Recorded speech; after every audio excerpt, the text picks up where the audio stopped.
নমস্কাৰ মই অনুপম শইকীয়া আপোনালোকক স্বাগতম জনাইছোঁ এডুটছ আছাম এই ইউটিউব চেনেলটোলৈ আশা কৰিছোঁ আপোনালোকৰ ভাল আৰু সকলোৱে হয়তো যিসকলে প্ৰস্তুতি চলাই আছে তেওঁলোকে ভালকৈ পঢ়ি আছে আৰু যেহেতু 2024 চনৰ জুলাই মাহতে APSC মেইনছ অনুষ্ঠিত হ'ব তাৰপিছতে 2025 চনত পুনৰ নতুন CC অনুষ্ঠিত হ'ব গতিকে যিসকলে ভাবি আছে আমি 2025 চনত অৱতীৰ্ণ হ'ম তেওঁলোকৰ বাবে আজিৰ এই ভিডিঅ'টো আহক আমি অলপমান আলোচনা কৰোঁ তো APSC এই পৰীক্ষাটি কি আপোনালোকে সকলোৱে জানে যেহেতু আপোনালোক আগবাঢ়ি আহিছে পৰীক্ষাটি দিম বুলি প্ৰথম কথা পৰীক্ষাটা দিবলৈ আগবঢ়াৰ আগত আমি সেই পৰীক্ষাটোৱে আমাৰ পৰা কি বিচাৰিছে সেইটো জানিব লাগিব APSC পৰীক্ষাৰ জৰিয়তে অসমৰ সেইসকল ব্যক্তিক যিসকলে প্ৰশাসনিক ক্ষেত্ৰখনৰ সৈতে জড়িত তেওঁলোকক বাছি উলিয়ায় গতিকে আপোনাৰ মনত প্ৰশাসনিক ব্যৱস্থাটোৰ সৈতে জড়িত হোৱাৰ মনোভাৱ থাকিব লাগিব মনৰ পৰা সেই ভাৱ আহিলেহে আপুনি এই পৰীক্ষাৰ প্ৰতি সফলতাৰ দিশত আপুনি খোজ দিব পাৰিব বুলি মই ভাবিছোঁ গতিকে এইটো এটা কথা দ্বিতীয় কথা আপুনি যদি সঁচাকৈ অৱতীৰ্ণ হ'ম ভাবিছে তেনেহ'লে আপুনি এই পৰীক্ষাৰ চিলেবাছ বা কি স্তৰৰ মাজেৰে পৰীক্ষাটো হয় সেইটো জানিব লাগিব যি নহওক এই পৰীক্ষাটি প্ৰথম স্তৰটো হৈছে প্ৰাৰম্ভিক পৰীক্ষা প্ৰিলিমিনাৰী য'ত দুখন পেপাৰ থাকিব আৰু এখন পেপাৰ কোৱালিফাইং লেকচাৰ আৰু আনখনৰ দ্বাৰা কাট অফ নিৰ্ধাৰণ হয় 1 নম্বৰ পেপাৰখনৰ জৰিয়তে কাট অফ নিৰ্ধাৰণ হয় আৰু দ্বিতীয়খন হ'ল কোৱালিফাইং লেকচাৰৰ গতিকে 1 নম্বৰ পেপাৰখনত মূলতঃ জেনেৰেল ষ্টাডিজ য'ত কাৰেণ্ট এফেয়াৰ্ছৰ পৰা আৰম্ভ কৰি হিষ্ট্ৰী আৰ্ট কালচাৰ সকলোখিনি সোমাই আছে আৰু দ্বিতীয়খন পেপাৰৰ বিশেষ বৈশিষ্ট্য হ'ল কোৱালিফাইং আৰু ইয়াত 80টা কুৱেশ্যন থাকিব 2.5 মাৰ্ক থাকিব আৰু টোটেল 200 মাৰ্ক আৰু ইয়াতে আপুনি 33% অৰ্থাৎ আপুনি 27টা শুদ্ধ কৰিব লাগিব অৰ্থাৎ 66 মাৰ্ক পালে আপুনি ইয়াত উত্তীৰ্ণ হ'ব আৰু যদি এই পেপাৰখনত আপুনি ফেইল কৰে তেতিয়াহ'লে আপোনাৰ যিখন প্ৰথম পেপাৰ সেইখনো চেক কৰাই নাযায় গতিকে দ্বিতীয় পেপাৰখন যথেষ্ট গুৰুত্বপূৰ্ণ CSAT পেপাৰ বুলি যাক কোৱা হয় এখন গুৰুত্বপূৰ্ণ পেপাৰ গতিকে এই পেপাৰখন আপোনাৰ ইংলিছ লগতে লজিকেল ৰিজনিং এপ্টিটিউড মেথমেটিক্স এনেকুৱা ধৰণৰ গোটেইখিনি বস্তু আছে যদি আপুনি চাই আগৰ পেপাৰ তেতিয়াহ'লে ভালকৈ বুজি পাব আৰু ইয়াৰ কাৰণে আপুনি প্ৰস্তুতি এতিয়াৰ পৰাই কৰিব লাগিব যদি 25ত পৰীক্ষা দিম বুলি ভাবিছে যিহেতু প্ৰতিযোগিতা দিনক দিনে বাঢ়ি অহাহে আমি দেখা পাইছোঁ আৰু এতিয়া যদি আমি আহোঁ মেইনছৰ কথা মেইনছত তেনেকৈ এখন এছে পেপাৰ থাকিব 250 মাৰ্ক প্ৰতিখন পেপাৰতে আৰু শেষত আপোনাৰ 5খন তেনেকুৱা GS টোটেল 6খন পেপাৰ তাৰে GS 1 2 3 4 5 তেনেকৈ আৰু 4 নম্বৰ পেপাৰখন আপোনাৰ মূলতঃ এথিক্সৰ ওপৰত এখন পেপাৰ আছে গতিকে এথিক্স কি তাৰ বিষয়ে আপুনি ভালকৈ জানি ল'ব লাগিব আৰু আপুনি এটা স্তৰৰ মাজেৰে সদায় নিয়মীয়াভাৱে পঢ়িব লাগিব এটা প্ৰপাৰ প্লেনিং বনাই ল'ব লাগিব আপুনি যদি প্ৰস্তুতি আৰম্ভ কৰিছে তেতিয়াহ'লে ভালকৈ কৰক আৰু তাৰ কাৰণে ভাল এটা ষ্ট্ৰেটেজি ল'ব লাগিব ক'ৰ পৰা পঢ়িব সেই সম্পৰ্কে বহুতৰ চিন্তা হয় গতিকে ৰিচোৰ্চ আপোনাৰ বহুত আছে বৰ্তমান সময়ত ইণ্টাৰনেটত বহুতো উপলব্ধ বহুতৰ বাবে কোচিং আছে কিন্তু কোচিং সকলোৰে কাৰণে সহজলভ্য নহয় যিহেতু ইয়াতে যথেষ্টখিনি টকা পইচাৰ প্ৰয়োজন আহি পৰে আৰ্থিক দিশত পিছপৰা যিসকল পৰীক্ষাৰ্থী যিসকল আগবাঢ়ি আহিব বিচাৰিছে তেওঁলোকে নিজৰ প্ৰচেষ্টাটো কিন্তু এই পৰীক্ষাত অৱতীৰ্ণ হ'ব পাৰে আৰু বহুতে মাধ্যম লৈ চিন্তা কৰে গতিকে মাধ্যম মই যিহেতু নিজেও কৈছোঁ নিজেও অৱতীৰ্ণ হৈছোঁ অসমীয়া মাধ্যমত মাধ্যম দি পেলাই আপুনি পৰীক্ষাত অৱতীৰ্ণ হ'ব পাৰে কিন্তু তাৰ কাৰণে আপোনাৰ লিখাৰ কৌশল থাকিব লাগিব আপোনাৰ জ্ঞান বিষয়বস্তুৰ ওপৰত জ্ঞান থাকিব লাগিব গতিকে তাৰ কাৰণে নিয়মীয়াভাৱে সদায় আপুনি পঢ়িব লাগিব এটা টাইম ফ্ৰেমৰ মাজত আপুনি ভাগ কৰি ল'ব লাগিব যে আপুনি আৰু কেনেকৈ পঢ়িব যে প্ৰিৰ কাৰণে পঢ়িব নে মেইনছৰ কাৰণে পঢ়িব এইটো এটা ডাউট থাকিব পাৰে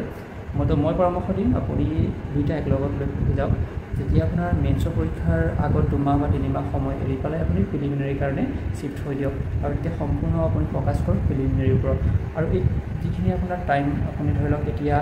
জুলাই মাহ সোমাব জুলাই আগষ্ট ছেপ্টেম্বৰ অক্টোবৰ নৱেম্বৰ ডিচেম্বৰ জানুৱাৰী বা ডিচেম্বৰৰ ভিতৰত আকৌ নতুন এডভাৰটাইজ আহিব গতিকে এই সময়খিনিত আপুনি কিদৰে পঢ়িব সেইটো আপুনি এটা টাইম লাইন ভাগ কৰি লওক বোলে ইমানখিনি সময়ত আমি 2 মাহত বা এমাহত মই GS গোটেইখিনি চিলেবাছটো যিখিনি বেছিক বস্তু আছে সেইখিনি মই পঢ়ি শেষ কৰিম তাৰপিছত মই লগতে 2টাকৈ বা 1টাকৈ সদায় ডেইলি আমি লিখিব লাগিব যে এনচাৰ ৰাইটিং কৰিব লাগিব আৰু এছেখনে যথেষ্ট এটা গুৰুত্বপূৰ্ণ ভূমিকা পালন কৰে APSC ক্ষেত্ৰত এবাৰ মোৰ এছেত মাৰ্ক আহিছে 220 এটা আছামিছৰ লিখি পেলাই 220 অহাটো এটা ভাল দিশ বুলি মই ভাবিছোঁ হয়তো ক'ৰবাত লিখা মোৰ ভাল হৈছে গতিকে এই বিষয়ে আমি পিছত পাতিম কেনেকৈ এছে পঢ়িব লাগে কিন্তু এছে প্ৰিপাৰেশ্যন কৰিব লাগে এইটো এটা বহুত ইম্পৰ্টেণ্ট এছে কিন্তু যথেষ্টখিনি মাৰ্ক অৰ্থাৎ পাছিং মাৰ্ক যদি আপুনি এছেখনে লৈ আহিব পাৰে যদি GSটো কম হয় কিন্তু এইবাৰ মোৰ যোৱা বছৰ তাৰ আগৰ যিটো 2020 চনত আছিলে পৰীক্ষা সেইটোতকৈ মোৰ এই বছৰ কিন্তু GSৰ মাৰ্ক যথেষ্টখিনি কম আহিছে ইয়াৰ কাৰণ বিভিন্ন হ'ব পাৰে কাৰণ এবাৰ পেপাৰ অলপ টানো আছিলে বহুতৰ মতে বা ময়ো উপলব্ধি কৰিছোঁ টান আছিলে সেইটো কাৰণেও হ'ব পাৰে যিকি নহওক কিন্তু আমি যদি প্ৰপাৰ এটা প্লেনিং লৈ জ্ঞান বিষয়বস্তু জ্ঞান যদি ভালকৈ লৈ ডেইলি প্ৰেক্টিছ কৰি যাওঁ তেতিয়াহ'লে পৰীক্ষাত অৱতীৰ্ণ হৈ সফলতা লাভ কৰিব পাৰোঁ তেতিয়া মোৰ নিজৰ বিশ্বাস আছে গতিকে আপোনালোককো মই বিশ্বাসটো দিব বিচাৰিছোঁ গতিকে যিসকলে ভাবিছে 2025ত পৰীক্ষা দিম তেওঁলোকে আজিৰ পৰাই বা এতিয়াৰ পৰাই চিলেবাছ প্ৰিণ্ট কৰি এটা নিৰ্দিষ্ট সময় ব্যৱধানত নিৰ্দিষ্ট সময় ঠিক কৰি পঢ়া শুনা আৰম্ভ কৰক কাৰণ মানুহৰ জীৱনত সদায় সুযোগ নাহে আৰু সুযোগ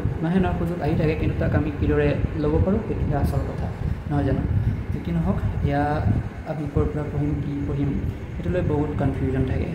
যিটো আমাৰ ওচৰত এটা মেটেৰিয়েলছৰ এখন পাহাৰ বুলি ক'লেও ভুল নহয় আমাৰ লগত যথেষ্টখিনি মেটেৰিয়েলছ আছে আমি প্ৰথম কাম হ'ব আমাৰ চিলেবাছখনত পুংখানুপুংখভাৱে আমি চাব লাগিব তাত কি আছে কি নাই ধৰি লওক GS4 যিখন আপোনাৰ এথিক্সৰ পেপাৰ এই এথিক্সৰ পেপাৰখনত আমি এটা বস্তু আমি চাব লাগিব ধৰি লওক মই এটা উদাহৰণে দিছোঁ ৱৰ্ক কালচাৰ বুলি এটা টপিক আছে সেই ৱৰ্ক কালচাৰ আপুনি কিতাপত পঢ়ি থাকিলে বেছি সময় লাগিব তাক আপুনি পাৰে যদি ইউটিউবত চাৰ্চ কৰক নাইবা ৱেবছাইটত পঢ়ক কাৰণ ভাল এনেকুৱা ইনষ্টিটিউট আছে কোচিং ইনষ্টিটিউট যেনে দৃষ্টি IAS তাত আপুনি লিখক ৱৰ্ক কালচাৰ দৃষ্টি IAS ক'বলৈ আপোনাক ধুনীয়াকৈ প্ৰিভিয়াছ ইয়েৰৰ পেপাৰ দেখাই দিব গতিকে তেনেদৰে পঢ়া বস্তুবিলাক কম সময়ত কেনেকৈ বস্তু বুজিব পাৰি আৰু বুজি পেলাই নিজৰ ভাষাৰে প্ৰকাশ কৰিব পৰাটোৱে আটাইতকৈ ইয়াতে ডাঙৰ কথা APSC আপোনাৰ জ্ঞানটো বিচাৰে কিন্তু আপুনি জ্ঞান কিদৰে এটা উপস্থাপন কৰিছে কম সময়ৰ ভিতৰত কম ঠাইত সেইটোহে ইয়াতে গুৰুত্বপূৰ্ণ হৈ পৰে আৰু এনেদৰে আমি প্ৰিপাৰেশ্যন কৰিব লাগিব সকলোবিলাক বস্তু আমি কিতাপত বিচাৰিলে নহ'ব আমি কিতাপো পাম আপুনি পলিটিকানে লক্ষ্মীকান্ত চাব পাৰে তাৰপিছত আছামীয়াৰ বুকো অলপ হেল্প কৰিব আৰু যিসকলতো কোচিং আছে তেওঁলোকৰ বৰ বিশেষ চিন্তা নাই তেওঁলোকে তেনেকৈ পঢ়িব পাৰে কিন্তু মূলতঃ মই এডভাইচ দিম যে উপদেশ দিম যদি পঢ়িম বুলি ভাবিছে তেওঁলোকে এটাকে পইণ্ট উলিয়াই শ্বৰ্ট নোট কৰিব লাগিব প্ৰথমে আমি শ্বৰ্ট নোট বনাব লাগিব ধৰি লওক ৱৰ্ক কালচাৰ কি বস্তু এইটো তাৰ বিষয়ত আমি চাব লাগিব ভালকৈ তাতে শ্বৰ্ট নোট কৰিব লাগিব তাৰপিছত কৰাপশ্যনৰ ওপৰত আছে চেলেঞ্জেছ অফ কৰাপশ্যন তেনেকুৱা ধৰণৰ টপিক কিছুমান আছে এথিক্স কি বা তেনেকুৱা ধৰণৰ বস্তুবিলাক আমি প্ৰথমে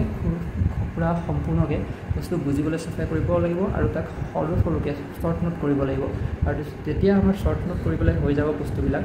কিছুমান বস্তু এনেকুৱাও যে আমি স্কিপো কৰিব লাগিব ধৰি লওক জিঅ'গ্ৰাফি এটা ডাঙৰ পাৰ্ট আমি কৰিবলগীয়া হয় কিন্তু জিঅ'গ্ৰাফিৰ পৰা বৰ বেছি কুৱেশ্যন দেখা নাযায় গতিকে তেনেকুৱা ধৰণৰ বস্তুবিলাক আমি এৰিবও পাৰোঁ কোনোবা সময়ত যদিহে আমাৰ সময়ৰ অভাৱ হৈ যায় বা আমাৰ বুজাৰ ক্ষমতাৰ বাহিৰত হৈ যায় গতিকে তেনেধৰণে আমি এটা প্ৰপাৰ প্লেনিং কৰিব লাগে কোনটো বস্তু বেছি ইম্পৰ্টেণ্ট কোনটো পাৰ্টৰ পৰা আটাইতকৈ বেছি কুৱেশ্যন আহিছে সেই বস্তুখিনিও আমি ধ্যানত ৰাখিব লাগিব আৰু যিমান পাৰি UPSCৰ আগৰ পেপাৰখিনি আমি পঢ়িব লাগিব তাক সদায় আমি কৰিব লাগিব ছল্ভ কৰিবলৈ চেষ্টা কৰিব লাগিব অৰ্থাৎ আমাৰ যিটো লিখাৰ ষ্ট্ৰেটেজিটো হ'ল আমি কম সময়ৰ ভিতৰত লিখিব লাগিব কম ঠাইত লিখিব লাগিব গতিকে সদায় যদি প্ৰেক্টিছ নকৰোঁ সেই বস্তু আমাৰ পৰা আঁতৰি যাব গতিকে লিখি থাকিব লাগিব যিমান পাৰি প্ৰেক্টিছ কৰিব লাগিব গতিকে এইখিনি কথা যদি যিসকলে এইবাৰ প্ৰিপাৰেশ্যন কৰিম ভাবিছে তেওঁলোকৰ লগত বৰ বেছি সময়ো নাই কাৰণ এটা দীঘলীয়া জাৰ্ণি হয়তো সফলতা আহিবও পাৰে নাহিবও পাৰে কিন্তু আমি প্ৰিপাৰেশ্যন কৰাটো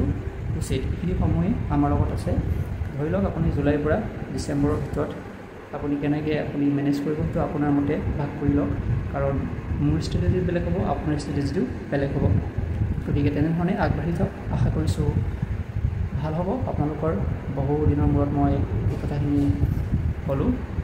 কাৰণ বহুখিনি জটিলতাৰ মাজত সোমাই পৰিছোঁ নতুন ঠাইত আহি পেলাই কাৰণ প্ৰথম য'ত মোক পষ্টিং দিছিল তাত পোষ্ট নথকাকৈ তাত পষ্টিং দিলে তাৰ পৰা আকৌ ট্ৰেন্সফাৰ হ'ল ডিপু ইৰিগেশ্যনলৈ প্ৰথমে আছিলোঁ বোকাজানত আৰু তেনেকেই এটা মানে যদি এক্সপিৰিয়েঞ্চ বুলি ক'ব বিচাৰোঁ বৰ ভাল নহয় মোৰ ক্ষেত্ৰত বেলেগৰ ক্ষেত্ৰত বেলেগ কিন্তু মোৰ ক্ষেত্ৰত অলপ এবাৰ কঠিনতা আহি পৰিলে কাৰণ এইবিলাক লটি ঘটি বুলিয়ে কৈছোঁ আৰু দৰমহা পাতি এনেকুৱা ধৰণৰ বহুত কাম থাকে গতিকে মই অলপ ব্যস্ত হৈ থকাৰ কাৰণে কোনো ধৰণৰ ভিডিঅ' বা আপোনালোকৰ লগত কথোপকথন মই কৰিব পৰা নাই আশা ৰাখিছোঁ ভাল হ'ব সকলোৰে। Good night.